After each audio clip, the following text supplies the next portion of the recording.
2015ហើយនៅឈប់ស៊ីសាច់ឆ្កែមិនបានចិត្តឈប់មាត់រត់ឃ្លានហ៊ានស៊ីច្បាស់ផ្សៃប្រានពីមុនស៊ី2ចាន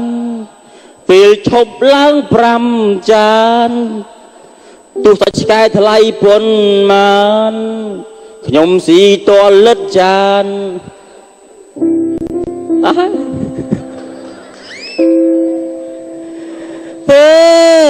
យខ្វល់ចដល់ថ្ងៃងាប់ទៀតហើយ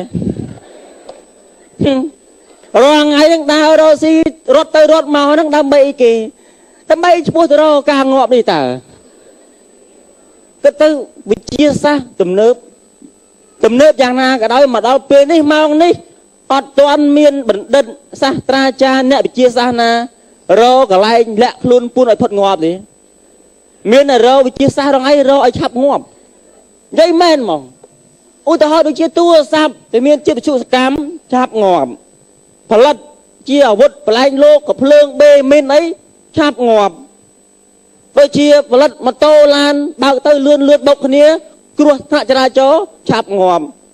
អត់មានថាវិធីណាឲ្យរកឲ្យឃើញថាកន្លែងណាអត់ងាប់អត់បានហ្មងហើយដូចពីដើមតែមានល្បីអាទេសគោបុកគ្នាងាប់អត់មានទេមានតែឡានទៅអាទេសគោងាប់អញ្ចឹងបានថាវិទ្យាសាស្ត្ររាល់ថ្ងៃនេះអត់មានរកដើម្បីឲ្យមនុស្សរស់បានយូរអង្វែងទេមានតែរកវិធីឲ្យមនុស្សឆាប់ងាប់ហើយដូចក្មេងៗឥឡូវពិបាកនិយាយគ្នាហ្មងជាពិសេសក្មេងស្រីអាយុ4 5 10ហ្នឹងពេចឡើងចាំបដឯងចង់ឃ្លានស្នេហាលេមមិត្តល្មូលវាខ្លាចអត់ស៊ីអីអត់ត្រូវហ្មងដល់ពេលក្មេងស្រីវាធ្វើចរិតចឹងវាប៉ះពាល់ដល់អារម្មណ៍ក្មេងប្រុសវាអត់បានរៀន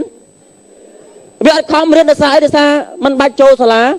ធ្វើខ្លួនឲ្យសង្ហាដឹងញ៉ែបានអញ្ចឹងស្រីក្មេងអូនកុំខំទៅអូនវាអត់ទៅណាទេគង់បានស៊ីចុកទេមិនដែលឃើញអានឹងរតនាផងវានៅតែនឹងសំខាន់យើងស្រីថាវាមិនញ៉ែយើងប្រាប់វាថាខ្ញុំអត់ស្រឡាញ់ពួកឯងទេខ្ញុំស្រឡាញ់អ្នកណាដែលចាស់ទុំមានចំណេះដឹងមានការងារធ្វើវាមិនញ៉ែ4 5 ដងយើងថាចឹងវាលេងមិនញ៉ែវាខំរៀនសូត្រវាចង់បានយើងតើអត់ចឹងណាគេសួរដបង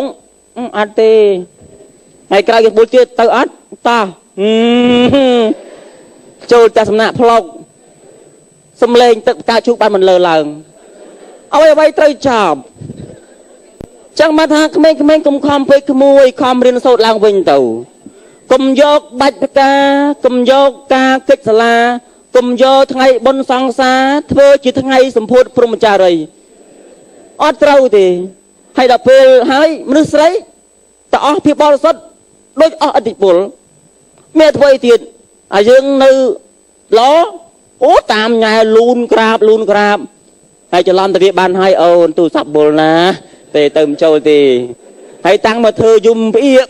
បិទម៉ែឪខ្លះនោះទៅអាដៃបានមកយកស្អីអត់មាន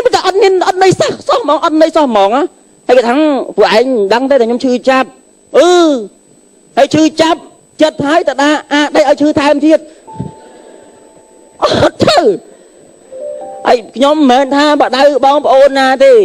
ខ្ញុំបដៅកូនខ្ញុំក៏មានកូនស្រីដែរកូនស្រីខ្ញុំកំពុះនេះអាយុ3 ឆ្នាំយើងបដៅវាពីទូចទៅហើយធំបន្តិចបដៅបន្តិចធំបន្តិចបដៅបន្តិចតម្រាំវាធំពេញរូបពេញរាងខូចតម្រងមិនខូចចរិតរឹកវាទេខូចអ្វីដែលជាអំពើអបាយមុខបដៅវាចឹងហើយបើថាបដៅប៉ុណ្ណេះហើយកូនធ្វើមិនបានទេមកជីវិតនេះរស់គ្មានក្តីសុខទោះស្លាប់ងាប់ហ្មងនិយាយមែនហ្មងប្រាប់កូនតគ្នាហើយកុំថាកូនឯងទៅតាក់បានកូនគេអ្នកមានលុយច្រើនអត់ចង់អាដេកស៊ីលុយគេហ្នឹងទេអាដេកស៊ីលុយគេហ្នឹងស្រួលណាស់តែដល់ពេលចិត្តវាពិបាកមិនពិបាកត្រង់ថាពេលណាមានរឿងរ៉ាវអីឆ្លោះគ្នាគេមិនលើកបើអង្គោះរឿងលុយកាក់គេយើងនៅចាញ់ព្រៀបគៀដែរសំខាន់សមត្ថភាពរៀងខ្លួនខំឆ្លាញ់គ្នាចិត្តចាស់កំណត់រកស៊ីទៅល្អធម្មតាណា រងឯងមានពុនទេ